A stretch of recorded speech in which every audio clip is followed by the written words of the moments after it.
Bonjour et bienvenue dans ce nouveau vlog de Clada & Co. Nous sommes fin novembre et donc j'espère pouvoir faire sortir ce vlog assez rapidement. Donc qu'est-ce qui s'est passé ce mois-ci, au mois de novembre?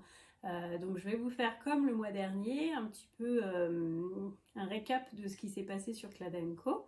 Et puis également un petit récap de ma formation. Vous en entendrez parler pendant plusieurs mois au niveau de ma formation. Donc ma formation, donc j'ai démarré le début du mois par le deuxième regroupement, voilà, à l'université. Ce que j'en retiens, c'est que c'était vraiment chouette de retrouver les gens. Voilà, on a travaillé un mois ensemble en distanciel et puis on s'était rencontrés que le mois dernier au début du mois. Et voilà, ça permet de rediscuter de ce que se dit à distanciel, de remettre les choses au clair sur certaines incompréhensions, puisque voilà, le distanciel reste générateur d'incompréhension. Et en fait, ça vraiment m'indique en fait la force de quand même se voir en présentiel, même si, et c'est vraiment quelque chose qui ressort en fait de cette formation, c'est qu'effectivement on peut proposer des contenus distanciels, hein, puisque voilà, ça permet de travailler chez soi tranquillement en asynchrone sans forcément avoir les gens. Mais il va falloir aussi avoir quand même des moments de partage en vrai.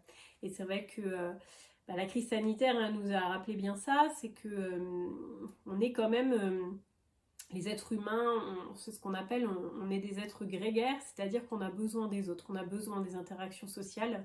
On ne peut pas vivre tout seul au fond d'une grotte, hein, même si les gens, certaines personnes peuvent dire qu'ils n'aiment pas les gens, et je suis la première à l'avoir dit il y a quelques années. C'est faux en fait, on ne peut pas vivre complètement isolé, loin des gens. Voilà, on a besoin pour notre bien-être psychologique de rencontrer des gens en vrai, d'avoir des interactions sociales, d'échanger, voilà. Donc je suis en pleine réflexion de ce que je vais vous proposer pour les formations, mais il y aura effectivement des parties ateliers en physique. Voilà, il faudra organiser des choses pour des rencontres ou voilà, des choses assez importantes. C'est de créer ce lien, en fait, le fait de se voir en physique permet de créer ce petit lien, de vivre ces petites choses, hein, tout simplement. Souvent, voilà, à la fin de la formation, on se retrouve tous au restaurant et ça crée des petits liens, des petites blagues, des choses qu'on vit ensemble et qui permettent, quand on est à distance, de se rappeler ces petits liens et c'est très important en fait de grandir comme ça.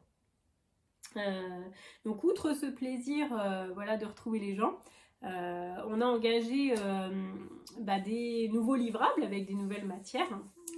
Donc on a travaillé sur l'ingénierie de formation. Donc là voilà, on entre dans le vif du sujet, dans la conception des formations, avec une première étape qui est importante, hein. Donc si ça vous intéresse, de toute façon je vous mettrai sur mon blog, hein, n'hésitez pas à aller, je mettrai un peu plus d'informations que je peux mettre dans les vidéos sur comment on construit une formation au jour d'aujourd'hui, quelles sont les techniques. Donc effectivement, on part toujours d'une commande, hein. Voilà, si je travaille avec vous, si vous êtes créateur et que vous voulez développer une offre de formation, on part toujours d'une commande, voilà, que vous allez formaliser. Mon travail en tant qu'ingénieur e-formation, ingénieur pédagogique, ça va être de reformuler en fait cette demande en objectifs pédagogiques. Donc vraiment des objectifs qui sont vraiment bien cadrés. Pardon. Si vous vous intéressez aux objectifs pédagogiques, vous pouvez vous renseigner pour voir la taxonomie de Bloom. Voilà, je vous la mettrai également dans l'article. C'est vraiment très intéressant cette partie-là. Donc une fois qu'on a ciblé bien nos objectifs pédagogiques, on va faire ce qu'on appelle une note de cadrage. Voilà, qui permet de cadrer le projet ou ce qu'on va inclure dans le projet, ce qui ne sera pas inclus dans le projet. Et puis, on va faire un premier niveau de document qui va être un synopsis de formation.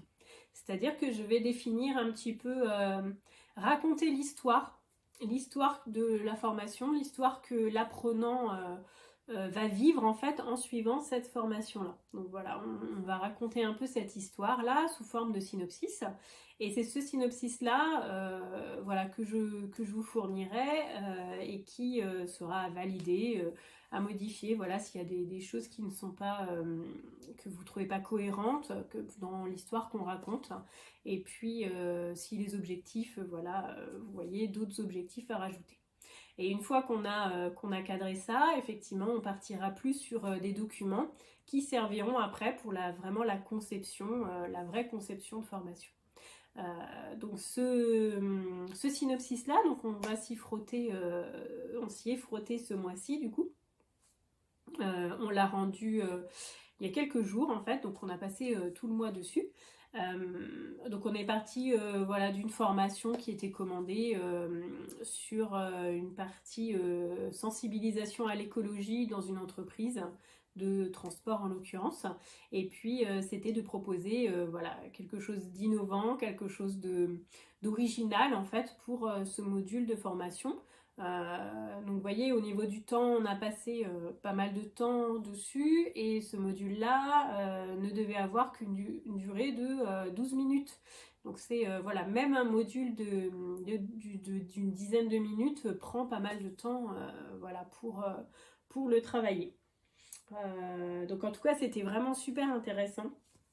Alors je vous avoue que vers la fin du mois, là, j'ai eu un petit coup de mou sur la formation. Donc on nous l'avait expliqué, hein, vraiment l'équipe pédagogique est vraiment super là-dessus, puisque voilà, on a un peu d'explication sur la façon dont on apprend. Donc effectivement, dans l'apprentissage, on peut faire une courbe d'apprentissage, et il y a toujours une petite descente en fait dans la motivation. Alors j'ai eu effectivement voilà, des circonstances, puisque voilà, j'ai dû garder ma fille qui était cas contact à l'école, hein. On reste encore dans un contexte sanitaire un peu compliqué. Donc voilà, cumuler ça, plus le travail, plus voilà, un petit peu de Clada & Co, plus la formation, ça faisait un peu beaucoup. Et donc j'ai eu vraiment une semaine et demie environ là de coups de mou en fait, où je me sentais un peu dépassée par les événements. J'avais du mal à suivre un peu tout ce qui se disait, puisque on est effectivement beaucoup entre apprenants dans l'échange. Donc voilà, il y a différents types de communication. Donc on a des forums sur une plateforme voilà, qui est fournie par l'université. On a un groupe WhatsApp aussi, voilà, pour les petites infos, les petites blagues, voilà, qui circulent.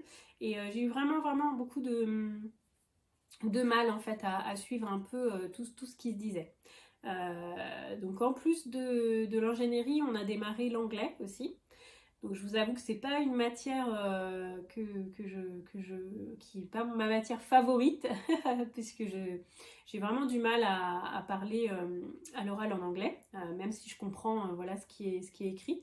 Je pense que à l'issue de cette formation là, je me laisse toute cette année, mais je pense que je me pencherai un peu plus et je prendrai des cours d'anglais pour m'améliorer. Donc j'ai dû faire un livrable. Alors un certain nombre de livrables, mais il y en a un que je vous ai mis sur la chaîne YouTube. C'était de faire une petite vidéo de présentation de 2-3 minutes. Donc je vous laisserai aller la voir. Du coup, elle est disponible sur ma chaîne. Donc j'ai fait la version française et puis la version anglaise du coup. Donc expliquer un peu qui je suis, mon parcours, voilà, qu'est-ce que je souhaite faire avec voilà, cette formation, quels sont mes objectifs. J'ai trouvé ça super intéressant, donc j'ai utilisé une application que je ne connaissais pas qui s'appelle Powtoon, voilà, qui permet de faire des vidéos assez sympathiques. Et puis qu'est-ce que j'ai utilisé d'autre ce mois-ci? Donc j'ai utilisé l'application Klaxoon, que j'utilisais déjà pour mon travail. Voilà, j'ai la licence, et on a la licence par l'université. Ça permet d'animer en fait des formations à distance, et c'est vraiment voilà, super intéressant. Et puis j'ai découvert, alors j'avais découvert déjà ça le mois dernier avec le social learning, l'application Geniali. Donc pour faire un peu des présentations interactives Donc c'est vraiment voilà, des petites applications que j'ai pu manipuler ce mois-ci.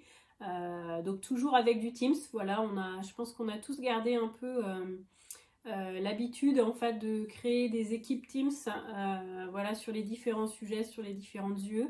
Ça permet d'être assez réactif puisque du coup voilà, on a les notifications qui s'affichent dès qu'il y a des nouveautés. Et puis donc toujours la plateforme de l'université, donc c'est ce qu'on appelle un LMS, un Learning Manager System. Donc en l'occurrence c'est Moodle. Et donc ça permet à tous les professeurs de nous donner les contenus des différentes UE, hein, tout est classé en UE. Et puis et donc toutes ces UE-là, de nous partager du contenu. Et puis sur chaque UE, on a des forums pour pouvoir échanger avec l'équipe pédagogique et puis entre nous également. Donc voilà, après j'ai fait il y a quelques jours ma classe virtuelle d'anglais.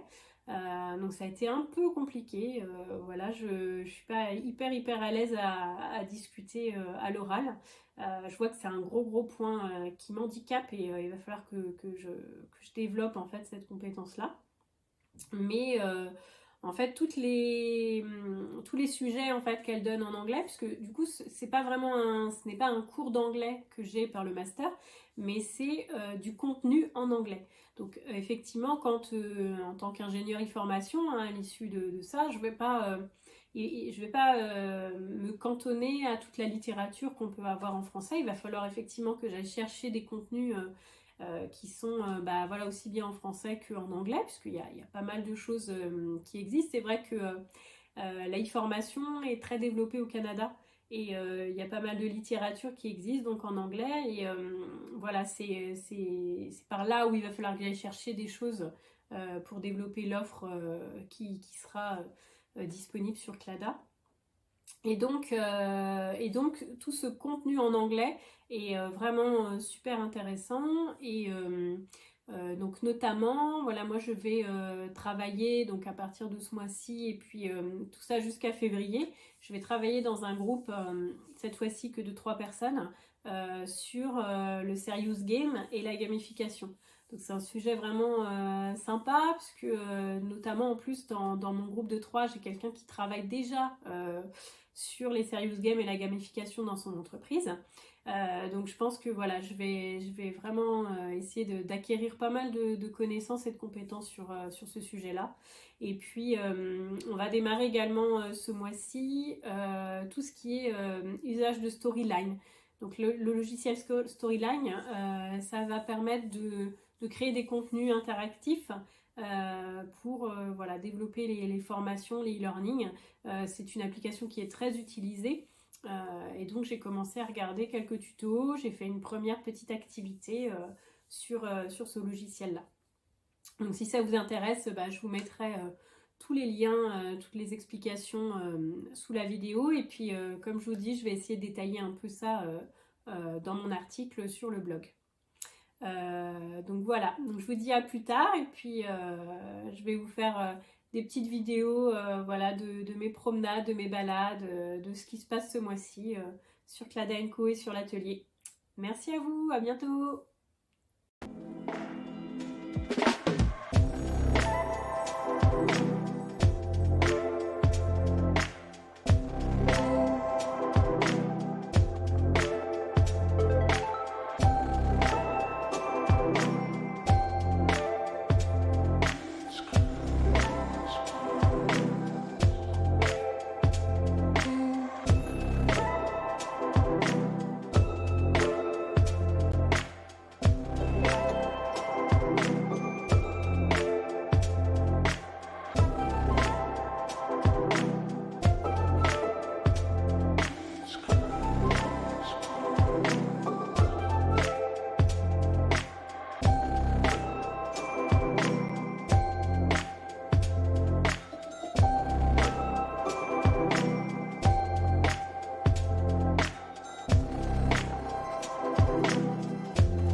Et voilà, je voulais vous faire un petit récap. Je suis en train d'enlever ma décoration d'automne. Et puis, j'ai sorti mon carton de décoration de Noël. Donc voilà, je voulais vous montrer le petit sapin que j'avais fait il y a quelques années. Donc c'est un petit sapin que j'ai acheté en métal et puis du coup je l'ai habillé avec du tricotin. Voilà des petites décorations que j'avais achetées chez Casin qui vont aller directement dans le sapin quand on l'aura fait. Toujours mon petit choix-peau magique, hein. Franchement je l'adore et puis je trouve que ça fait Noël. Voilà, Harry Potter pour moi c'est le symbole de l'automne mais aussi de Noël du coup. J'avais fait aussi des petites étoiles. Donc là c'est du bambou que j'ai eu dans mon jardin. Et puis voilà, je les ai collés à la colle chaude et puis j'ai habillé de ficelle un peu en jute comme ça, voilà. Donc ça fait toujours une petite décoration hyper nature et hyper fait main. Et puis bien évidemment, voilà le joli livre de Caroline, Mon hiver cosy, que j'aime beaucoup du coup. J'ai ressorti aussi les hottes du Père Noël, donc que j'ai cousu l'année dernière, voilà, et que j'ai personnalisé avec du flex. Donc voilà, c'est des grosses hottes du Père Noël. Toujours dans notre démarche écologique, ça permet d'éviter les paquets cadeaux, hein. Le Père Noël met directement les cadeaux dedans. Et puis donc le flex, en fait, j'ai pas de machine hein, pour les découper. Ce que j'ai fait, c'est que j'ai utilisé un petit tuto qui est sur le site de Dodinette, je vous le mettrai sur la vidéo. Et donc tout simplement, on les découpe à la main. Voilà, faut les découper soigneusement. Et puis après, on peut les fixer avec un fer à repasser. Donc voilà, et du coup, ça fait le job et ça fait plusieurs années, hein. Et puis du coup, voilà, j'ai mis des petites attaches que j'ai cousues derrière et puis ça permet de faire voilà, une belle petite hotte. Et les filles sont ravies.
Bonjour à tous, me revoilà.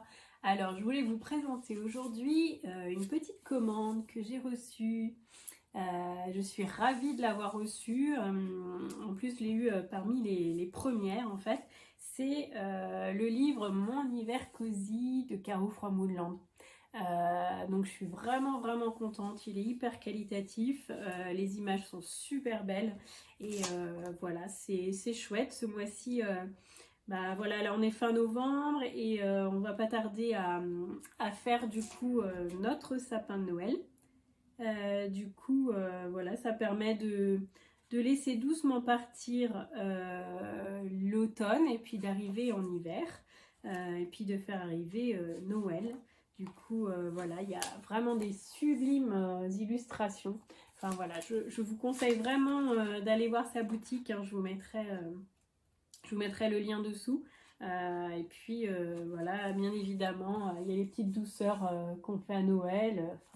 C'est vraiment très joli. C'est un livre un peu cocooning, un livre qu'on feuillette au coin du feu. Enfin voilà, ça permet, moi qui suis en formation là, voilà, qui est très occupée, ça me permet de me faire des petits moments tranquillou.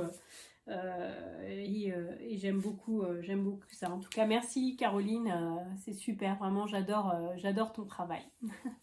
Je voulais aussi vous présenter quelque chose que j'ai fait il y a quelques temps. Voilà, je suis encore en train de préparer du coup mes petits cadeaux de Noël. Et donc du coup, j'avais fait une petite broderie, voilà, que j'avais fait avec une petite pochette cahier. Alors toujours, j'adore ces cahiers-là, ce sont des cahiers de My Agenda 365. Pareil, qui sont fabriqués en France, ils sont éco-conçus, enfin voilà, du coup, des cahiers un peu écolo comme j'aime bien. Et puis, j'avais fait une petite pochette en couture, voilà, avec des jolis petits motifs, et puis je l'avais brodé, voilà, pour prendre des notes. Donc je pense que voilà, ça sera un des cadeaux que je vais offrir cette année. Et puis je vous dis à bientôt.